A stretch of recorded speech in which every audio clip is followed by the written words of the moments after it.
जय अंबे विद्यार्थी मित्रों, जय Ambe group of the school में तमारू स्वागत है। आज આપણે ધોરણ 9 માં ચેપ્ટર 2 કુલસ્ય આચારઃ ની વાત કરવાના છીએ।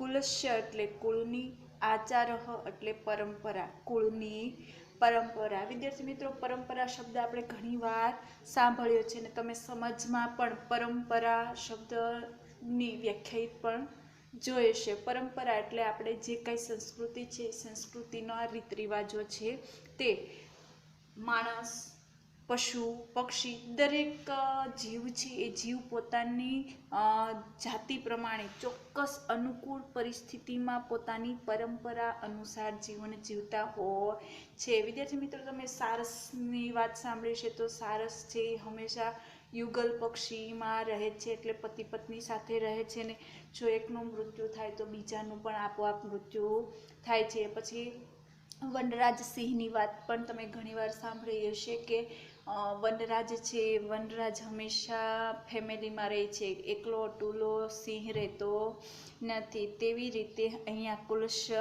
આચારઃમાં અહીંયા આપણને ચાતક પક્ષીના જીવન વિશે વાત કરી છે અને એના જીવનના માધ્યમથી આપણને આપણા કુળની પરંપરાનું નિષ્ઠાપૂર્વક પાલન કરવું જોઈએ એવું વાત કરવામાં આવી છે।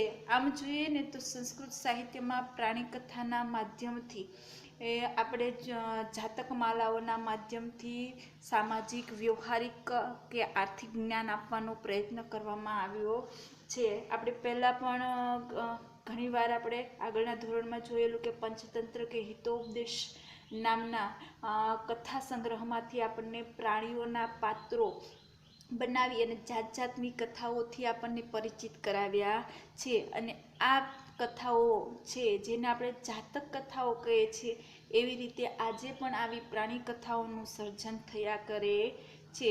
આવી જ એક પ્રાણી કથા અહીં આપણને પ્રસ્તુત કરવામાં આવી છે ને જે છે ચાતકની। ચાતક નામનું જે પક્ષી છે એ હંમેશા વરસાદનું જ પાણી પીવે છે, એ એમની કુળની પરંપરા છે। ચાતક કુળની આ પરંપરા છે એ પક્ષીને જન્મ લે ત્યારે એ બાળ શિશુ હોય તો પણ અને વયોવૃદ્ધ થઈ તો પણ એ હંમેશા વરસતા વરસાદના ટીપા પોતાના મુખમાં સીધા ગ્રહણ કરે ત્યારે જ એ પાણી પીવે છે। એ તળાવનું કે કોઈ સરોવર નદીનું પાણી પીતા નથી। અહીંયા વાર્તા એવી છે કે એકવાર તરસથી પીડાતું એક ચાતકનું બચ્ચું છે એ પોતાની માતાની પાસે જાય છે અને પાણી પીવાની ઈચ્છા વ્યક્ત કરે છે। પોતાની માના આદર્શ છે એ આદર્શને માન આપી અને પોતાની માતાને કહે છે કે હું જાણું છું કે આપણા કુળની પરંપરા છે કે આપણે હંમેશા વરસાદનું જ પાણી પીવું જોઈએ, પણ એમ મારી તરસ એટલી છે કે હું આ પરંપરાને નિભાવી શકું એમ નથી અને પોતાના આદર્શનો એ ત્યાગ કરવા માટે તત્પર થઈ જાય છે। ત્યારે અચાનક જ તે જ્યારે રસ્તામાં જતો હોય ત્યારે થાકના કારણે એક વૃક્ષ પર બેસે છે અને આ વૃક્ષની નીચે એક ગરીબ ખેડૂતનું ઘર છે અને ગરીબ ખેડૂત અને એમના પુત્ર વચ્ચેનો જે સંવાદ છે એ સંવાદ પિતા પુત્રના સંવાદના માધ્યમથી એ પ્રેરણા લે છે અને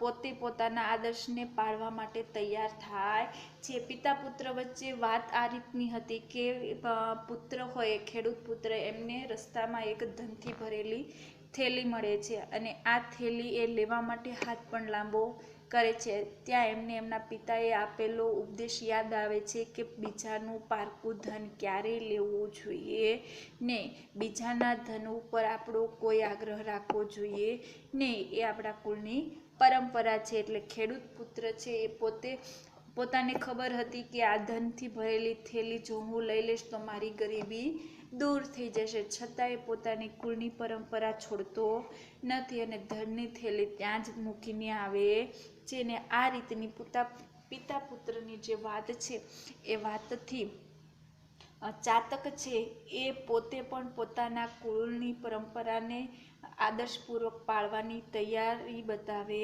છે અને પોતાની માતા પાસે પાછું જાય છે અને થયેલી જે કાંઈ રસ્તામાં બનેલી ઘટના છે એમની વાત કરે છે ને આમ પરંપરાથી ચાલ્યા આવતા અને અન્ય જીવને ઉન્નત બનાવવા વિવિધ આચરોને પાળવાની પ્રેરણા મેળવવામાં આવે છે.